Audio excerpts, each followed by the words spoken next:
Hello students. आज हम लोग स्टार्ट करने जा रहे हैं अपनी एक न्यू वीडियो क्लासेस सीरीज पूरी, जो कि आपकी बिजनेस लॉ पे है।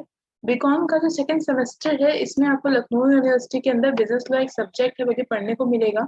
अब इस बिजनेस लॉ के अंदर हमें कौन सा टॉपिक पढ़ने हैं, आपका कोर्स क्या है, आपका सिलेबस क्या है, एटलीस्ट हमें ये चीज़ पता होनी चाहिए, ताकि हम क्या कर सकें, उस सिलेबस के अकॉर्डिंग चल सके। एंड ये बात तो सबको क्लियर है कि सेकंड सेमेस्टर है, ऑफकोर्स आपका ऑब्जेक्टिव पेपर ही होना है। बीकॉम सेकंड सेमेस्टर आपका ऑब्जेक्टिव होगा, जिसमें कि business law the most important and difficult subject बोला जाता है कॉमर्स के लिए, जस्ट बिकॉज इसमें आपके बहुत सारे सेक्शंस हैं, बहुत सारी चीज़ें हैं। एंड लॉ अपने आप में एक ऐसा सब्जेक्ट है जो क्या होता है कि जल्दी किसी को क्लियर नहीं होता है, जल्दी कोई इसके बारे में समझ नहीं पाता। तो हमें इन 4 यूनिट्स में आपके पूरे कोर्स में कौन कौन सी मेन चीज़ें हैं जो कि पढ़नी होंगी, या कौन कौन से मेन कॉन्सेप्ट है जिसके बारे में आपको समझना होगा, उसके बारे में हम देख लेते हैं। सबसे पहले आता है आपका यूनिट 1। यूनिट 1 में आपको किस चीज़ के बारे में बात करनी है? तो सबसे पहले आता है आपका द कॉन्ट्रैक्ट एक्ट। अब बिजनेस लॉ के अंदर जो कॉन्ट्रैक्ट एक्ट है आपका 1872 में जो बना था, इसका मीनिंग क्या होता है? ये कॉन्ट्रैक्ट एक्ट बेसिकली है क्या? इसका इंट्रोडक्शन, इसका मीनिंग, कैरेक्टरिस्टिक्स, काइंड, मतलब काइंड का मतलब है कॉन्ट्रैक्ट एक्ट कितने पार्ट्स में डिवाइडेड किया गया है, टोटल 5 to 6 पार्ट्स में इसको डिवाइड किया गया था। ये सारी चीज़ें आपको पढ़नी है। वैलिड कॉन्ट्रैक्ट क्या होते हैं, इसके इसेंशियल्स क्या है, मतलब कौन कौन से टॉपिक्स, कौन कौन से पॉइंट एक वैलिड कॉन्ट्रैक्ट में जोड़े जाते हैं। वैलिड कॉन्ट्रैक्ट क्या होता है, इसकी मीनिंग क्या है, डेफिनेशंस क्या है, ये सब कुछ हम इसके अंदर रीड करेंगे। देन आता है ऑफर एंड एक्सेप्टेंस किसे बोलते हैं, कंसिडरेशन क्या होता है, ये द मोस्ट इंपॉर्टेंट टॉपिक है आपका पूरे बिजनेस लॉ का, that is consideration. Okay. Then आता है कॉन्ट्रेक्चुअल कैपेसिटी किसे कहते हैं, प्री कंसर्न्ड क्या होता है। अब देखो, प्री कंसर्न एक ऐसा टॉपिक है जो कि पूरा बिजनेस लॉ अपने ऊपर डिपेंड करता है। इसके मीनिंग के बारे में हम पढ़ने वाले हैं। देन आता है लीगैलिटी एंड ऑब्जेक्ट, मतलब कि जो आपका ऑब्जेक्ट है उसकी लीगैलिटी कैसे है, वो लीगल है या इलीगल है। वॉइड एग्रीमेंट्स किसे कहते हैं, ये आपको देखना होगा। मतलब कि पूरी यूनिट 1 क्या बताती है, कॉन्ट्रैक्ट एक्ट के बारे में, उसका meaning, characteristic, features and all.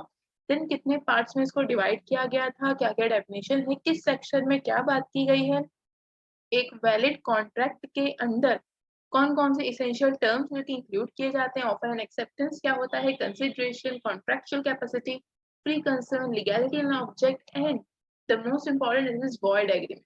Valid and void के बीच में डिफरेंसेस कई बार एग्जाम से पूछे गए हैं। देन इसी के साथ साथ कॉन्ट्रैक्ट एंड एग्रीमेंट्स क्या होते हैं, ये भी इसके अंदर डिस्कस करेंगे। साथ ही साथ अगर हम बात करें यूनिट 2 की, तो यूनिट 2 में आपको क्या पढ़ना है, contract of indemnity and guarantee. Indemnity क्या होता है, गारंटी क्या होता है, इनकी कॉन्ट्रेक्चुअल कैपेसिटी क्या होती है, इनके बारे में हम बात करेंगे। देन बेलमेंट एंड प्लेट क्या होता है, discharge of a contract. Discharge of a contract का मतलब है किन तरीकों से, किस तरह से हम कॉन्ट्रैक्ट को डिस्चार्ज कर देते हैं, मतलब कि खत्म कर देते हैं, तोड़ देते हैं। जिसमें कि हम इसके मोड्स के बारे में पढ़ेंगे, इसके बीच ऑफ कॉन्ट्रैक्ट, रेमेडीज क्या है, एंड क्वासी कॉन्ट्रैक्ट किसे कहते हैं, क्यूसी कॉन्ट्रैक्ट किसे कहते हैं, इसके बारे में बात करेंगे। ये जो क्वासी कॉन्ट्रैक्ट का जो कॉन्सेप्ट है बहुत इंपॉर्टेंट है आपका सेकेंड यूनिट के अंदर। नेक्स्ट आता है आपका यूनिट 3, जिसमें कि हम पढ़ेंगे कॉन्ट्रैक्ट ऑफ एजेंसी। एजेंसी का कॉन्ट्रैक्ट क्या कहता है, एजेंसी टर्म क्या कहती है, कहाँ से लेके कहाँ तक के सेक्शन आप एजेंसी के अंदर इंक्लूड करते हैं, हम इसके बारे में देखेंगे।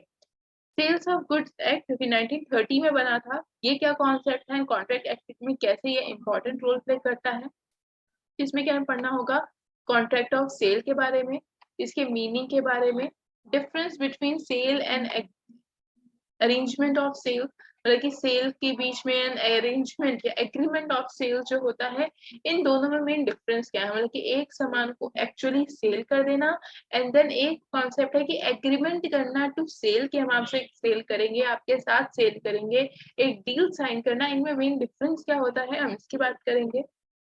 कंडीशन एंड वारंटीज क्या क्या होती हैं, ट्रांसफर ऑफ ओनरशिप का क्या मतलब है कि अपने सामान की ओनरशिप किसी अदर पर्सन को ट्रांसफर कर रहे हो, तो इस कॉन्सेप्ट का क्या मीनिंग होता है। Including sales of non agreement, performing of an contract act, unpaid sellers, ये सारे के सारे कॉन्सेप्ट्स क्या होंगे, आपको इसमें पढ़ने को मिलेंगे, मतलब इंक्लूड किए जाएंगे।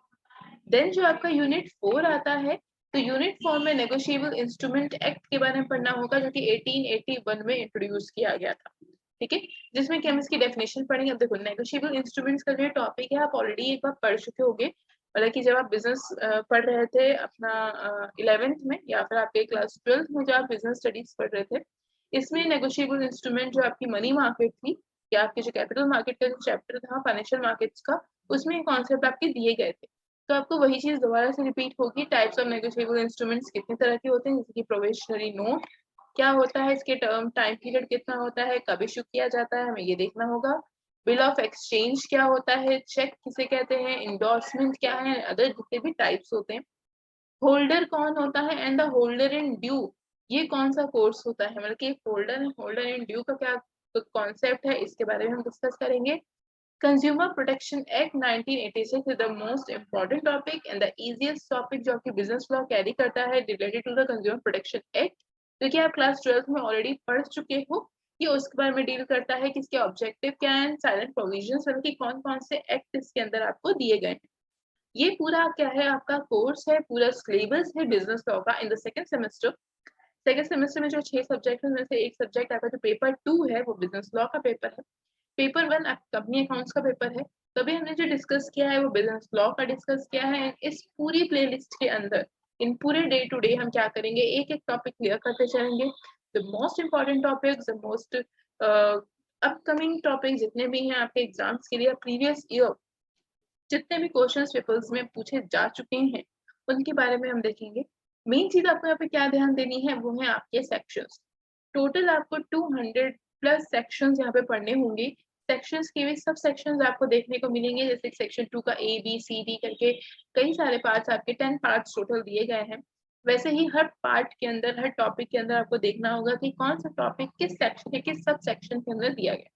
सुनने में थोड़ा डिफिकल्ट लग रहा है, इजी गोइंग रहेगा, इंटरेस्टिंग रहेगा। अगर आपको टॉपिक का मीनिंग समझ में आ जाए या आपको टॉपिक से रिलेटेड जो केस स्टडीज है, अब इसमें आपको काफी केस स्टडीज भी मिलेगी कि इस एक्ट को लेके कौन सा केस पहले कुछ दिनों में किया जा चुका है, कि कौन सा केस फाइल हुआ था। इंटरेस्टिंग है, जब आप केस स्टडीज पढ़ोगे तो आपको इंटरेस्ट आएगा, एग्जाम्पल्स पढ़ोगे तो लगेगा यार ये डे टू डे लाइफ के ही चीजें हैं जो हम देखते हैं अपने आसपास। जो लोग, दो लोग जो आपके बीच में कॉन्ट्रैक्ट्स करते हैं या बिजनेस रन करवाते हैं, तो आपने देखा होगा कहीं ना कहीं सारी चीजें होती रहती हैं। इन्हीं चीजों को आपको समझना है। मैं पहले भी कई बार बोल चुकी हूँ कि कॉमर्स के अंदर आपको सारी चीजें क्या करनी होगी, प्रैक्टिकल लाइफ से लिंक करनी होगी। जब तक ये आपकी प्रैक्टिकल लाइफ से लिंक रहेंगी तब तक क्या रहेगा, आपको कॉन्सेप्ट बहुत इजीली समझ में आता जाएगा। कॉन्सेप्ट आपको समझ में आ जाएगा। मेन चीज आपको सिर्फ और सिर्फ डेफिनेशंस याद करनी होंगी, सेक्शंस याद करने होंगे एंड मीनिंग तो क्लियर हो ही जाएगा। ठीक है, स्टार्ट करेंगे हम लोग यूनिट 1 से।